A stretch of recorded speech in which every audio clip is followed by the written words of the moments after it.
யார் யாரோ வாழ்வீரே சிலுவையை கண்டீரோ, சிலுவைக்காய் பணி செய்ய வாரீரோ.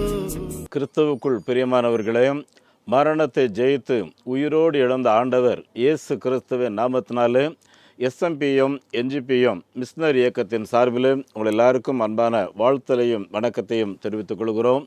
நம்ம ஆண்டவராகிய இயேசு கிறிஸ்து மார்க் 16:15 நீங்கள் உலகமெங்கிலேயும் புறப்பட்டு போங்கள், சர்வ சிருஷ்டிக்கும் இந்த சுவிசேஷத்தை பிரசங்கம் பண்ணுங்கள் என்று அவரை பின்பற்றின அவருடைய சீசர்களுக்கு அவர் கட்டளை கொடுத்தார். இதன் அடிப்படையில் SMBM salvation Mission partaker moment, நெகேமியா நியூ ஜெனரேஷன் பார்ட்டேக்கர் மூமெண்ட், இந்த அமைப்பு தேவனுடைய அரசை இந்த நாட்டில் ஸ்தாபிக்கிற பணியில் ஈடுபட்டிருக்கிறோம். அருமையானவர்களே, இயேசு கிறிஸ்து ஒரு மத ஸ்தாபகர் அல்ல, மாறாக பரலோகம் செல்வதற்கு வழி என்ன என்பதை தெளிவாக சொல்லிக் கொடுக்கும்படி வந்தவர். அவர் சொன்னார், நானே வழியும் நானே சத்தியமும் ஜீவனுமாய் இருக்கிறேன் என்று சொன்னார். அது மாத்திரமல்ல, இந்த பூமியில் மனிதர்கள் ஒவ்வொருவரும் பாவ நிவிர்த்திக்காக பாவ விமோசனம் தேடி மோசம் போகிறதை நாம் பார்க்கின்றோம். எங்கு பார்த்தாலும் மந்திரவாதிகள் கூட்டம், எங்கு பார்த்தாலும் ஏமாற்றுகிற கூட்டம், எங்கு பார்த்தாலும் சுயநல பிரியர்கள் கூடியிருக்கிற இந்த காலகட்டங்களில் ஜனங்கள் வஞ்சிக்கப்படக்கூடாது என்பதற்காக அப்போஸ்தலர் 4:12 தெளிவாக எழுதியிருக்கிறது, மேலே வானத்திலையும் கீழே பூமியிலையும் மனிதர்கள் ரட்சிக்கப்படுவதற்கு இயேசு கிறிஸ்து நாமமே இல்லாதபடி வேறு நாமம் இல்லை. பிதாவாகிய கடவுள் மனுக்குலத்துக்கு உருவாக்கி வைத்திருக்கிற ஒரு நல்ல வழி இது. என் அன்புக்குரியவர்களை, இந்த பாதையை பின்பற்றாத ஒவ்வொருடைய வீட்டிலையும் சமாதானம் கிடையாது, நிம்மதி கிடையாது, கலவரம், போராட்டம். அன்பானவர்களே, நம்முடைய தேசத்து மக்களை பொறுத்தவரையிலையும் திரள் கூட்டமான மக்கள் சமாதானம் தேடி நிம்மதியை தேடி எங்கு போனால் கிடைக்கும் என்று சொல்லி அலைந்து கொண்டிருக்கிற ஒரு காலகட்டம்.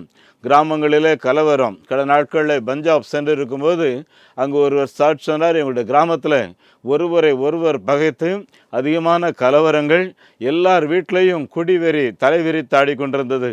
என்ன செய்யலாம் ஆண்டவரே என்று சொல்லி யோசிக்கும்போது அந்த ஜனங்களில் பலருக்கு நான் ஆண்டுடைய சமூகத்தில் உபவாசத்தோடு ஜெபம் பண்ண போகிறேன், வாருங்கள் என்று சொல்லி அழைப்பு கொடுத்தேன். ஆண்டவரின் கிருபையினாலே ஒரு சிலர் வந்தார்கள். ஆனால் நான் தீவிரமான ஜெபத்தில் எங்களுடைய கிராம மக்கள் மேலே ஒரு சமாதானம் வரட்டும், ஒருவருக்கொருவர் விட்டு கொடுக்கிற வரட்டும், ஒப்புரவாகுதல் வரட்டும், கலவரம் தீரட்டும் என்று சொல்லி நான் ஆண்டவரிடத்தில் போராடி ஜெபம் பண்ணிக்கிட்டு இருந்தேன். 16 பேர் அந்த ஜெபத்தில் வந்து மனம் திரும்பி இயேசுவை ஏற்றுக்கொண்டதோடு கூட இனி கலவரம் செய்ய மாட்டோம், இனி விட்டு கொடுப்போம் என்று சொன்னார்கள். எல்லாவற்றுக்கு மேலாக பிரிந்து போயிருந்த 5 குடும்பங்கள் இப்படி ஒப்புரவானார்கள் என்று சொல்லி சாட்சி சொன்னார்கள். என் அன்புக்குரியவர்களே, தேவன் சமாதானத்தின் தேவன், அவர் கலகத்தின் தேவன் அல்ல.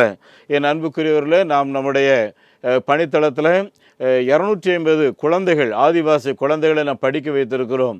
அருமையானவர்களே, இந்த குழந்தைகள் மூலமாகவும் அவருடைய வீடுகளில் சமாதானம், பிரச்சனைகளுக்கு தீர்வு வருகிறதை பார்க்கிறோம். கடந்த காலத்தில் விடுதி குழந்தைகள் லீவில் வீட்டுக்கு போயிருக்கும்போது அந்த வீட்டில் எல்லாருமே சிக்காக இருந்திருக்காங்க. இந்த குழந்தைக்கு உடனே அவங்க விடுதியில் செய்கிற காரியம் ஞாபகத்தில் வந்து நேர முழங்கால் படியிட்டு ஆண்டவருடைய நோக்கி, ஆண்டவரே எங்கள் வீட்டில் இருக்கிற எல்லாரையும் நீர் பாரோம் அப்படின்னு சொல்லிட்டு கிச்சனில் போய் கொஞ்சம் எண்ணெய் எடுத்து ஜெபம் பண்ணி எல்லாருடைய நெத்தியிலே அந்த எண்ணெயை போட்டார்கள் என்று சொல்லி அந்த மகன் சாட்சி சொன்னார்கள். அவங்க அப்பா இதெல்லாம் பார்த்துட்டு என்ன பண்ணுறான்னு சொல்லி கேட்டோன்னு சொன்னாராம், எங்கள் ஹாஸ்டலில் யாருக்காவது நாங்கள் பலவீனம் ஆகிட்டோன்னா நாங்கள் இப்படி தான் பண்ணுவோம், ஏசப்பா எங்களை தொட்டு நிச்சயமாக எங்களை குணமாக்குவார் எங்களுக்கு தெரியும்னு சொல்லி. என் அன்புக்குரியல அடுத்த நாள் காலையில் அந்த வீட்டில் எல்லாரும் முழு பலத்தோடு கூட எழுந்திருந்தார்கள். என் அன்பானவர்களே, இயேசு அடையாளங்கள் அற்புதங்கள் மூலம் வார்த்தைகளை உறுதிப்படுத்துகிறார் இந்த கடைசி காலங்களில். இதற்கு என்ன காரணம் என்று கேட்போம் என்றால், பல தேவனுடைய பிள்ளைகள் உலகமெங்கிலும் இருந்து இந்தியாவுக்காக ஜெபம் பண்ணுகிறதை பார்க்கிறோம். இந்திய கிராமங்கள் வளர்ச்சி பெற்ற வாழ்வு வாழ வேண்டும், இந்தியாவில் இருக்கிற மூட நம்பிக்கைகள் ஒழிய வேண்டும் என்று சொல்லி பல இடங்களில் உபவாசத்தோடு கூட ஜெபங்கள் நடைபெறுகிறது. எஸ்எம்பிஎம் எங்களுடைய அமைப்பில் மூத்த தலைவர்கள் பணித்தள ஊழியர்களாக காலை 5 மணியிலிருந்து 7:30 மணி வரையிலேயும் தேவனுடைய சமூகத்தில் ஒரு போராடி சாத்தானின் கிரிகளை அழிக்கும்படி, தேவனுடைய சமாதானம் ஜனங்களுடைய இருதயத்தில் வரும்படி, நிம்மதி தேடிக்கொண்டிருக்கிற ஜனங்களுக்கு நிம்மதி கிடைக்க வேண்டும் என்று சொல்லி ஆண்டுடைய சமூகத்தில் ஜெபம் பண்ணுகிறோம். அன்புக்குரியவர்களே, நீங்களும் எங்களுக்காக ஜெபித்துக் கொள்ளுங்கள். வருகிற காலங்கள் கிறிஸ்மஸ் காலங்கள். இந்த சமாதானத்தின் தேவனை கிராமங்கள் தோறும் மகிமைப்படுத்துவதற்கு, கிராமங்கள் தோறும் கிறிஸ்மஸ் விழாக்கள் நடத்துவதற்கு, கிராமங்கள் தோறும் கிறிஸ்துமஸ் பவனி நடத்துவதற்கு, அருமையானவர்களே, அது மாத்திரமல்ல மிஷினரிகளுக்கும் ஆதிவாசி குழந்தைகள், இந்த பழங்குடி குழந்தைகளுக்கும் ஒரு கிறிஸ்மஸ் ட்ரெஸ் கொடுப்பதற்கு சிறப்பு நன்கொடைகளை சேகரிக்கிறோம். எங்களுடைய பத்திரிகை ஒவ்வொரு மாதமும் அனுப்புகிறோம் அல்லவா, ஆத்துமாவை தேடி. இந்த பத்திரிகையோடு கூட சேர்த்து ஒரு காணிக்கை கவரும் வைத்திருக்கிறோம். உங்களுடைய வீடுகளுக்கு இது வறுமை என்றால் ஒருவேளை திறந்து பார்த்து ஜெபம் பண்ணி ஆண்டவர் உங்களோடு கூட ஏவுகிறவைகளை நீங்கள் அனுப்பி வைக்கும்படி அன்போடு கூட கேட்கிறோம். நீங்கள் என்ன அனுப்புகிறீர்களோ அதை அப்படியே டிவைட் பண்ணி அந்த குழந்தைகளுக்கும் அந்த மிஷினரிகளுக்கும் இவைகளை அப்படியே கொடுத்து விடுவோம். அருமையானவர்களே, ஒரு மிஷினரிக்கு 3000 ரூபாய் அந்த குடும்பத்துக்கு கொடுக்கணும்னு சொல்லி நிர்வாகக்குழு தீர்மானம் பண்ணியிருக்கிறோம். ஆதிவாசி குழந்தைகளுக்கு 600 ரூபாய் கொடுக்கணும்னு சொல்லி தீர்மானம் பண்ணியிருக்கிறோம். ஆண்டவர் தேவைகளை சந்திப்பார் என்றால் இதை கொடுக்கறதுக்கு ஆயத்தமாக இருக்கிறோம். அருமையானவர்களே, இதுவரையிலேயே 465 கிராமங்களில் ஆராதனை தலத்தை உருவாக்கி இருக்கிறோம். 22 கிராமங்களில் ஆலயங்கள் கட்டி பிரதிஷ்டை செய்திருக்கிறோம். அடுத்த வாரத்தில் இமாச்சல் பிரதேசத்தில் ஒரு ஆலயமும், அருமையானவர்களே, ராஜஸ்தானில் ஒரு ஆலயமும் பிரதிஷ்டை இருக்கிறது. அதோடு கூட திருமுழுக்கு வைபவங்கள் இருக்கிறது. ஜெபம் பண்ணி கொள்ளுங்கள். ஆண்டவர் சித்தமானால் வந்து பங்கு பெற உங்களை அன்போடு கூட அழைக்கிறோம். அருமையானவர்களே, நேபாள் நாட்டில் ஆண்டவருக்கு மகிமையாக முதல் ஆலயத்தை கட்டி பிரதிஷ்டை செய்தோம். அதனுடைய ஸ்பான்சர் சாலமோன் ஐயாவுடைய குடும்பத்தார் வந்தார்கள், பங்கு பெற்றார்கள். அந்த ஆலயம் கர்த்தர் மகிமையாக இன்றைக்கு சிறப்பாக நடந்து கொண்டிருக்கிறது. அந்த தாலுகாவிலேயே நாம் கட்டினது தான் முதல் ஆலயம். துல்சிபூருங்கிற இடத்துல ஆலயம் இருக்கிற, அதுவுமே ஆலய தோற்றமாக இருக்காது, ஒரு ஹால் போல தான் இருக்கும். ஆனால் ஆலய தோற்றத்தோடு கூட முதலாக ஒரு மாடல் ஆலயத்தை நான் கட்டி பிரதிஷ்டை செய்வதற்கு ஆண்டவர் உதவி செய்தார். அன்புக்குரியவர்களே, இந்தியா முழுவதும் ஆண்டவர் நல்ல அறுவடையை வைத்திருக்கிறார். இயேசு கிறிஸ்து அவருடைய காலங்களில் சொல்லும்போது பயிர்கள் விளைந்து கிடக்கிறது, அறுவடைக்கு எஜமான் ஆட்களை அனுப்பும்படி அவரிடத்தில் விண்ணப்பம் பண்ணுங்கள் என்று சொன்னார் அல்லவா, 2020 ஆண்டுகளுக்கு முன்பு. ஆனால் இன்றைக்கு நம்முடைய நாட்டை பொறுத்தவரையிலையும் எங்கு பார்த்தாலும் பயிர்கள் விளைந்து கிடக்கிறது. அது மாத்திரமல்ல, அறுவடைக்கும் எஜமான் அநேகரை எழுப்பி வைத்திருக்கிறார். கிராமங்கள் தோறும் அறுவடை செய்வதற்கு ஆட்கள் ஆயத்தமாக இருக்கிறார்கள். நிறைய இடங்களில் மிஷினரிகளுக்கான பயிற்சி, ஆத்துமாதாய பயிற்சி நடத்தி கொண்டிருக்கிறோம். அருமையானவர்களே, இந்த நிகழ்வுகள் எல்லாவற்றை செய்வதற்கு, ஆலயங்கள் கட்டுவதற்கு, கிராமங்களில் கிறிஸ்துமஸ் விழாக்களை நடத்துவதற்கு எங்களுக்கு ஏராளமான தேவைகள் உண்டு. நீங்கள் ஜெபம் பண்ணி கொள்ளுங்கள். ஆண்டவர் இம்மட்டும் இந்த இயக்கத்தை நடத்தி வருகிறார். சுமார் 197 மிஷினரிமார் வேலை செய்கிறார்கள். அவர்களுக்கான மாதாந்திர உதவித்தொகை, ஆதிவாசி குழந்தைகளுடைய கல்விகளுக்கான உணவு உடைகள் நாம் கொடுக்க வேண்டும். இம்மட்டும் தேவன் நடத்தி வருகிறார். ஆண்டவர் ஏவுவார் என்றால் ஒரு மிஷினரி இதுவரையிலையும் ஸ்பான்சர் செய்யாதவர்கள் ஒரு 3000 ரூபாய் ஒரு நாளில் ஒரு குடும்பம் ஒரு ஹோட்டலில் போய் சாப்பிட்ற ஒரு செலவு தான். அருமையானவர்கள், ஆதிவாசி குழந்தைகளுக்கு 600 ரூபாய் ஒரு மார்னிங் டிபன் சாப்பிடுகிற செலவு தான். பார்த்துக்குங்க என் அன்புக்குரியவர்களே, நாம் இப்படி சில காரியங்களை ஆண்டவருக்காக செய்வதன் மூலம் ஏராளமான மக்கள் நம்மை போல நல்வாழ்வை பெறுவார்கள். அன்புக்குரியவர்களே, குடி வெறியில் இருந்து பலரை தேவன் மாற்றி கொண்டிருக்கிறார். அருமையானவர்களை, அசுத்தாவின் அலக்கழிக்கிலிருந்து தேவன் அநேகரை மாற்றி கொண்டிருக்கிறார். ஒரு சீக்கிய குருவானவரை சந்தித்தோம். அவர் அன்றைக்கு ஞானஸ்நானம் எடுத்து இயேசு குறித்து போதிக்கிறார். சொன்னார், நான் ஒரு நல்ல போதகர் என்றாலும் எங்களுடைய வீட்டில் நிம்மதி இல்லை, என்னுடைய தனிப்பட்ட வாழ்க்கையில் நிறைய பாவங்கள் இருந்தது, இதிலிருந்து ஒரு விடுதலை கிடைக்குமான்னு யோசித்தேன். வழியே இல்லாமல் இருந்துச்சு. ஒரு நாள் நற்செய்தியை நான் கேட்டேன். அந்த நற்செய்தியை கேட்கும்போது எனக்கு ஒரு உணர்வு இருந்துச்சு. ஆனால் அவங்க ஜெபம் பண்ணும்போது ஒரு வல்லமை வெளிப்பட்டதை நான் பார்த்தேன். அப்பொழுது எனக்கு தெரியும், எங்களுடைய குரு எங்களுக்கு நல்ல காரியங்களை போதித்திருக்கிறார். ஆனால் எங்களுடைய குருவை காட்டிலும் இயேசு கிறிஸ்துவனிடத்தில் ஒரு வல்லமை, ஒரு மகிமை இருக்கிறதை நான் பார்க்கிறேன் என்று சொல்லிவிட்டு தொடர்ந்து வேதாகமத்தை படிக்க ஆரம்பிக்கும் போது இந்த வேதாகமத்தில் எழுதியிருக்கிற அநேக வார்த்தைகள் எங்களுடைய மூமெண்ட்லேயும் இருக்கிறது. எல்லாவற்றையும் பார்த்துவிட்டு கிறிஸ்தவ மார்க்கம் அதற்கு முன்னதாகவே வந்ததாகிவிட்டது. அப்படி என்றால் இந்த வேதாகமத்தில் இருந்து தான் எங்களுடைய புஸ்தகத்தில் எழுதியிருக்கிறது என்பதை நான் புரிந்து கொண்டு விட்டேன். ஆகவே முழு மனதோடு மேலும் மேலும் வாசிக்க ஆரம்பித்தேன், ஜெபிக்க ஆரம்பித்தேன் என்று சொல்லி தன்னுடைய சாட்சியை சொல்லி அவருடைய வாழ்க்கை எப்படியெல்லாம் மாறினது, நான் மாற்றப்பட்ட இந்த காரியத்தை என்னுடைய கிராம மக்களுக்கு இப்பொழுது போதித்து அருகாமையில் இருக்கிறவர்களுக்கு, உறவினர்களுக்கு நான் சொல்லிக் கொண்டிருக்கிறேன் என்று சொன்னார். என் அன்புக்குரியவர்களே, இந்த மாபெரும் காரியங்கள் நம்முடைய தேசத்தில் இன்னும் துரிதப்படுவதற்கு, ஆண்டுடைய வருகை சீக்கிரமாக இருப்பதற்கு நாம் இந்த துரிதமாக இந்த பணியில் ஈடுபடுவோம்.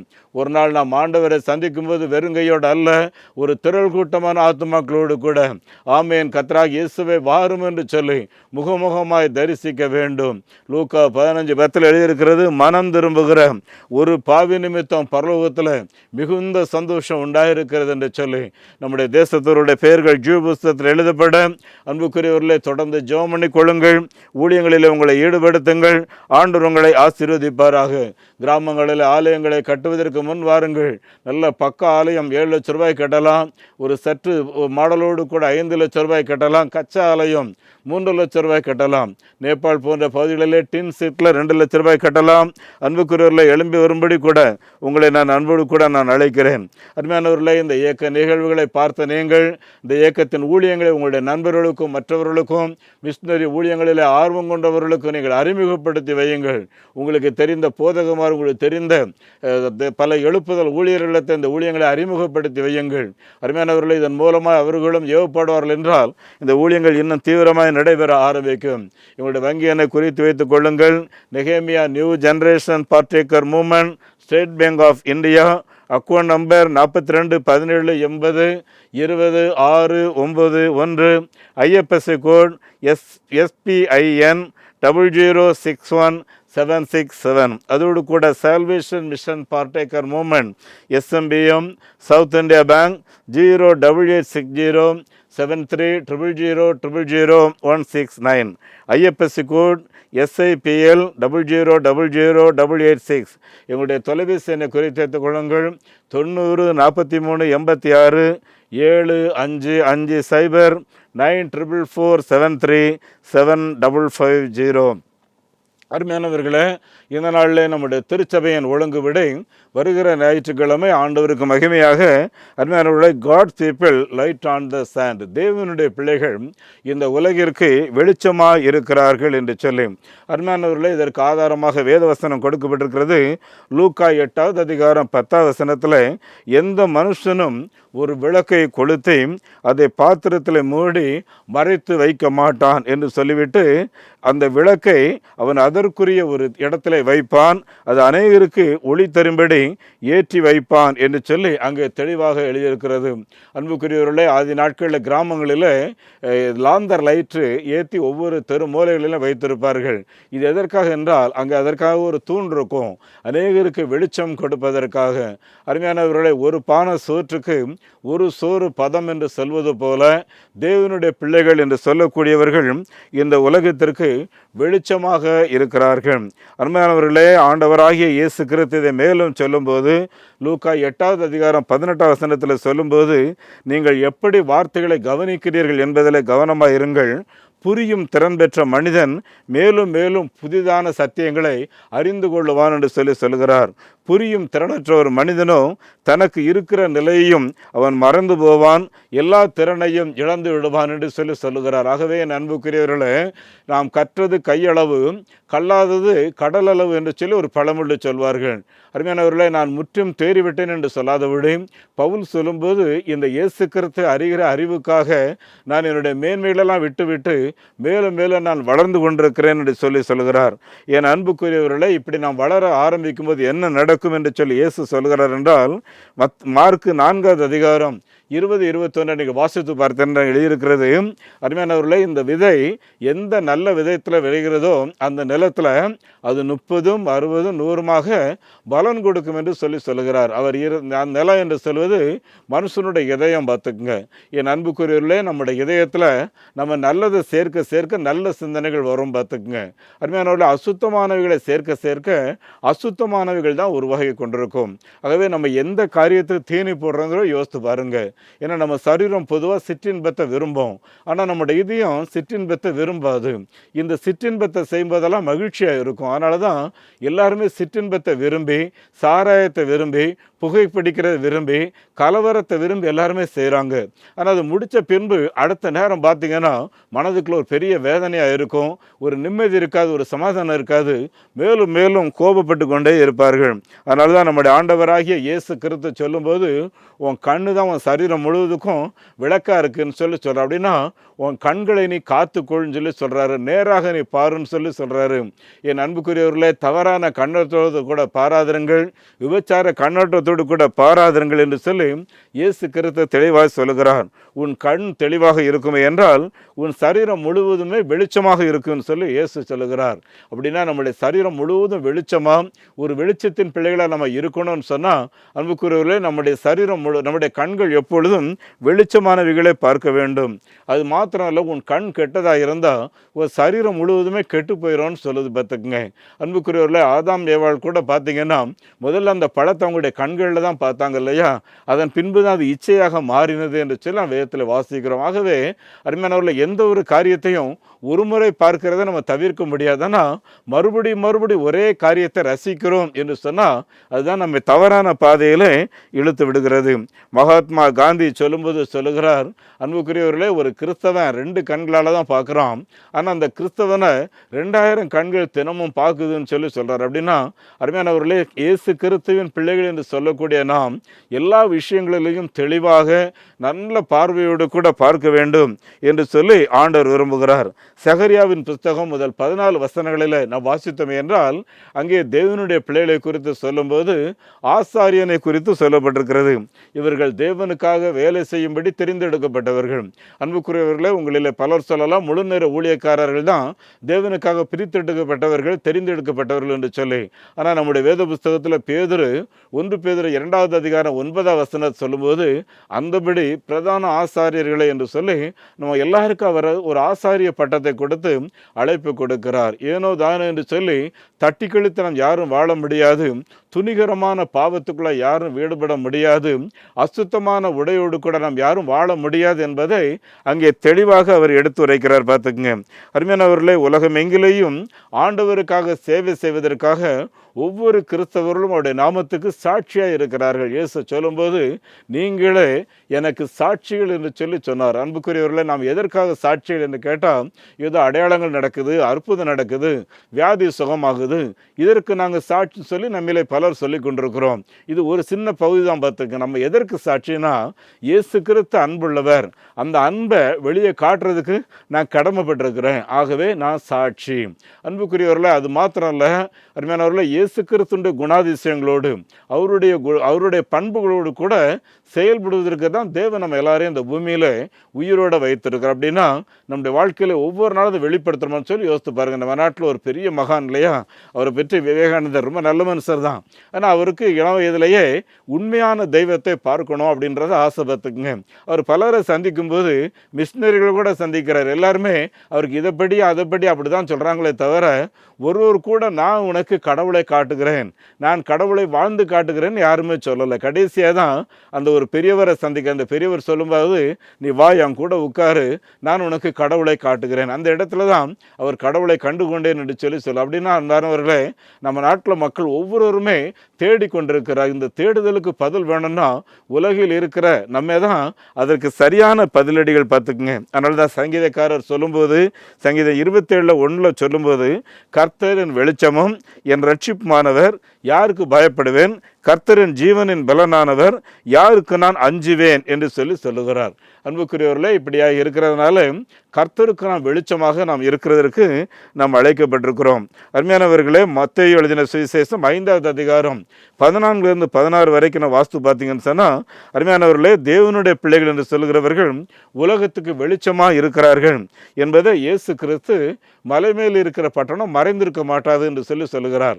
ஒரு சம்பவத்தை சொல்லுகிறார். ஒரு மார்க்கத்தில் கொஞ்சம் தீவிர பற்று உள்ளவர் பார்த்துக்குங்க, அவருடைய வீட்டில் பயங்கரமான ஒரு பிரச்சனை. அந்த சிஸ்டருக்கு ப்ளீடிங், ரொம்ப பலவீனமாயிட்டாங்க, முடியவில்லை.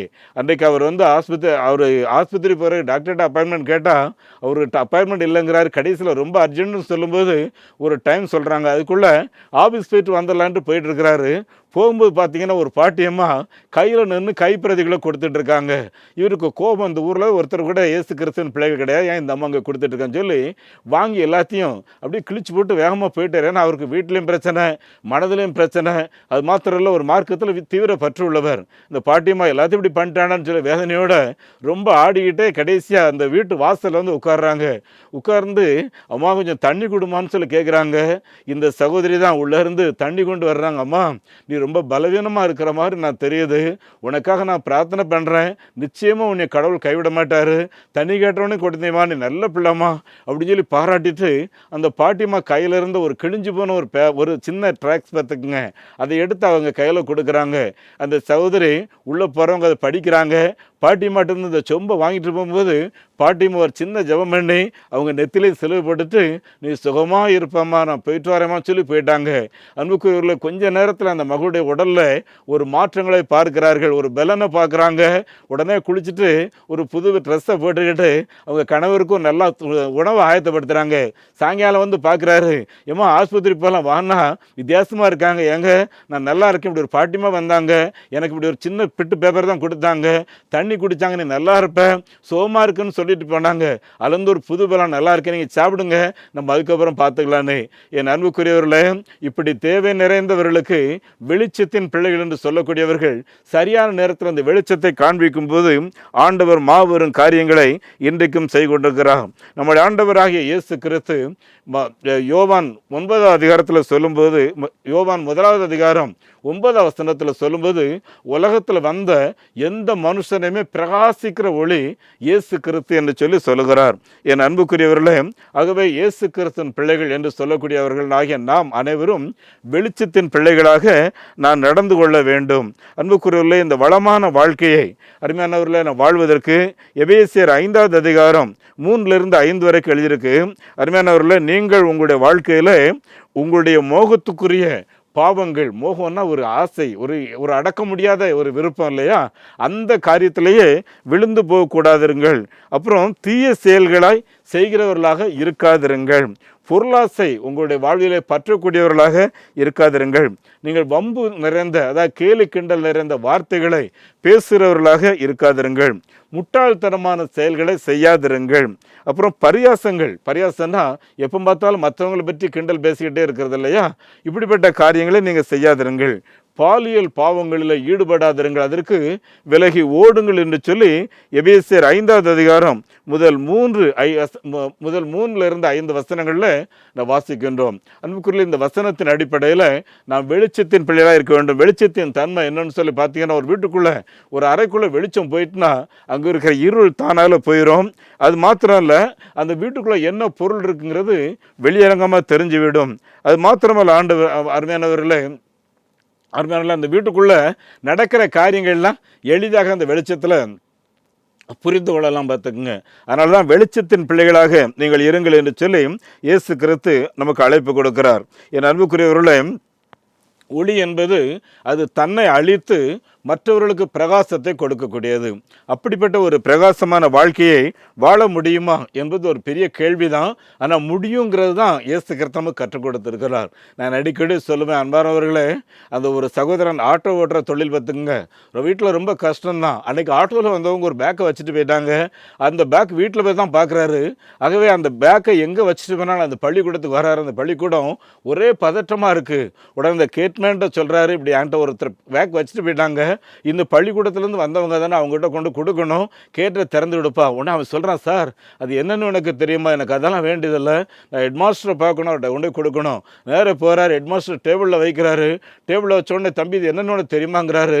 அவர், சார் எனக்கு அதை பற்றி வேண்டியதில்லை சார், நான் என் பொருள் இல்லை, யாரோ மறந்து வச்சுட்டு போயிட்டாங்க, உங்கள்கிட்ட கொடுத்துட்டு பண்ண தான் வந்தேன், என்னுடைய கடமை. அப்போ தான் சொன்னாரா, தம்பி நெல்லுங்க, இது இந்த பள்ளிக்கூடத்தில் இருக்கிற எல்லாருக்கும் இந்த மாதத்துக்கான சேலரி பணம், இப்படி எடுத்து வந்தவங்க மறந்து வச்சுட்டாங்க, ஐயோ ஆட்டாங்க எங்கே இருக்குமேன்னு சொல்லி எல்லாரும் பதப்பதிச்சுக்கிட்டு இருக்கும்போது தான் நீங்கள் கரெக்டாக கொண்டு வந்துட்டீங்க. தம்பி நீங்கள் யாருன்னு சொன்ன உடனே அவர் சொன்ன வார்த்தை என்ன தெரியுங்களா, அவருடைய ஜிப்பாவில் இருந்து ஒரு புதிய ஏற்பாடை எடுத்து காட்டுறாரு. சார் இதுதான் என்னுடைய வாழ்க்கையை மாற்றினது சார், உனக்கு இல்லாத ஒரு பொருளை நான் வச்சிருக்கக்கூடாது.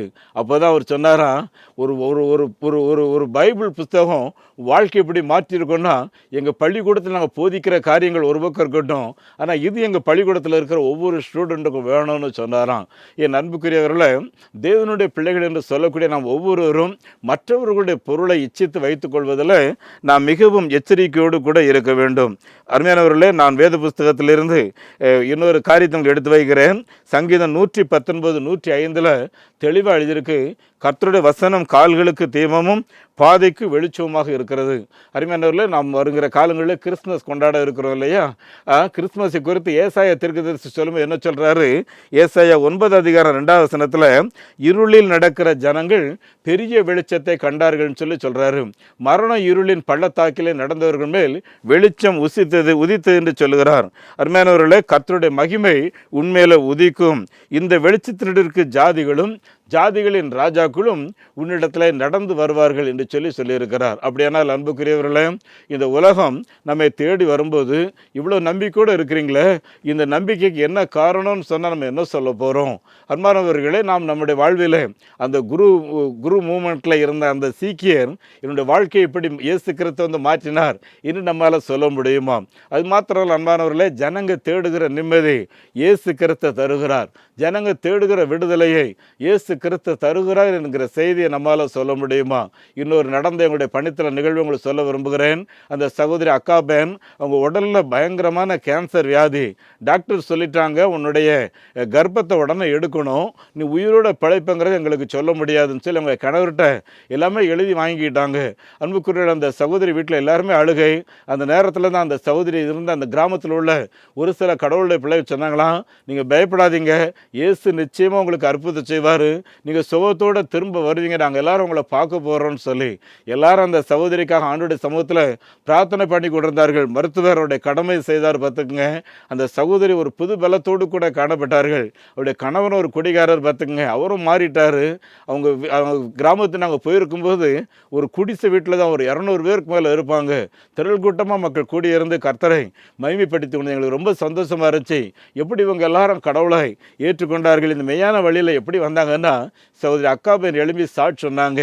அவங்க சொல்லும்போது சொன்னாங்க, வாழ வழி இல்லாத எனக்கு, சாக இருந்த எனக்கு, மரணிக்க இருந்த எனக்கு இயேசு மறுவாழ்வு கொடுத்தார். எந்த வெளிச்சம் இன்னைக்கு எங்கள் கிராமத்தில் இருக்கிற எல்லாரையும் பற்றி கொண்டிருக்கிறது என்று சொன்னார். இருள் இந்த வெளிச்சத்தை பற்ற முடியாதுன்னு சொல்லி இயேசு சொன்னார். இயேசு சொல்லும்போது பாதாளத்தின் திறவுகோல்கள் தேவனுடைய அரசை மேற்கொள்ள முடியாது என்று சொன்னார். ஏனென்றால் சர்வ வல்லமையுள்ள தேவனின் மகிமை மேல் மகிமை அங்கே தங்கியிருக்கும். அன்பானவர்களே, உங்கள் வீட்டிலையும் இந்த மகிமையான ஆசீர்வாதம் தங்கியிருக்க உங்களுக்கு நான் ஜெபிக்க விரும்புகிறேன். ஒரு நிமிடம் கண்களை மூடிக்கொள்ளுங்கள். எங்கள் பரலோகத்தின் நல்ல பிதாவே, எங்கள் அன்பு தெய்வம், இயேசுவின் நாமத்திலே உம்மை துதிக்கிறோம். ஆண்டவரே, இந்த ஜனங்கள் எல்லாருக்காக உம்முடைய சமூகத்தில் பரிந்து பேசுகிறோம். ஆண்டவரே, நீ ராம் முழுவதும் ஜெபம் பண்ணி கொண்டு இருந்தீர் என்று சொல்லி வேதத்தில் வாசிக்கிறோம். ஆண்டவரே, தேவையில் இருக்கிற ஜனங்களை பார்க்கும்போது மனதுருகினீர் என்று சொல்லி பார்க்கிறோம். ஆண்டவரே, அன்றைக்கு அந்த விதவை அழுது கொண்டிருக்கும் போது மகளே அழாதே என்று சொல்லி அந்த விதவையை திடப்படுத்தி விட்டு ஆண்டவரே மரித்து போய் அந்த பாடையில் அடக்கம் பண்ணப்பட்டிருந்த அவனை எழும்பு வாலிபனே என்று சொல்லி எழுப்பினீர் என்று சொல்லி பார்க்கின்றோம். ஆண்டவரே, இன்றைக்கும் பல கேள்விகளோடு வேதனையோடு இந்த வார்த்தைகளை கேட்டுக்கொண்டிருக்கிற ஒவ்வொருவருக்கும் எங்கள் ஆண்டவர் வேண்டிய சமாதானத்தையும் மகிழ்ச்சியும் இரக்கத்தையும் ஆசீர்வாதத்தையும் திரளாய் நீர் கொடுப்பீராக. உம்முடைய பிள்ளைகளுடைய வீட்டில் ஒரு விடுதலை இருப்பதாக. உம்முடைய பிள்ளைகளுடைய வீட்டில் இருக்கிற இருள் அகற்றப்படுவதாக. நான் இருளில் நடந்தால் கர்த்தர் எனக்கு வெளிச்சமாக இருப்பார் என்று சொல்லி ஆண்டவரே மீகாவிலே வாசிக்கிறோமே. எங்கள் ஆண்டவரே, இந்த வார்த்தைகளை கேட்டுக்கொண்டிருக்கிற ஒவ்வொரு குடும்பங்களில் இருக்கிற இருள் அகற்றப்படும்படி நான் இயேசுவின் நாமத்தில் செபிக்கிறேன். அப்படியே செய்கிறதற்காக ஸ்தோத்திரம். ஆண்டவரும் இரட்சகருமாகிய இயேசு கிறிஸ்துவின் நாமத்தில் இந்த ஜெபங்களை கேட்கின்றேன் பிதாவே, ஆமென். நம்முடைய ஆண்டவர் இயேசு கிறிஸ்துவனுடைய கிருபையும் பிதாவாகிய தேவனின் அன்பும் பரிசுத்த ஆவியானவரின் நடத்தல் பிரசன்னம் ஆசீர்வாதம் இந்த வார்த்தைகளை கேட்டுக்கொண்டிருக்கிற ஒவ்வொரு கர்த்தருடைய பிள்ளைகளோடும் தங்கியிருப்பதாக. ஆமென். இந்த மாபெரும் நற்செய்தி பணியில் ஒரு ஆதிவாசி குழந்தைய நீங்கள் 600 ரூபாய் கொடுத்து படிக்க வைக்கலாமே, உங்களால் ஏன்ற தொகையை கொடுத்து ஒரு ஆலயங்கள் கட்டுவதற்கு தீர்மானம் எடுக்கலாமே, உங்களுடைய பங்குகள் என்ன?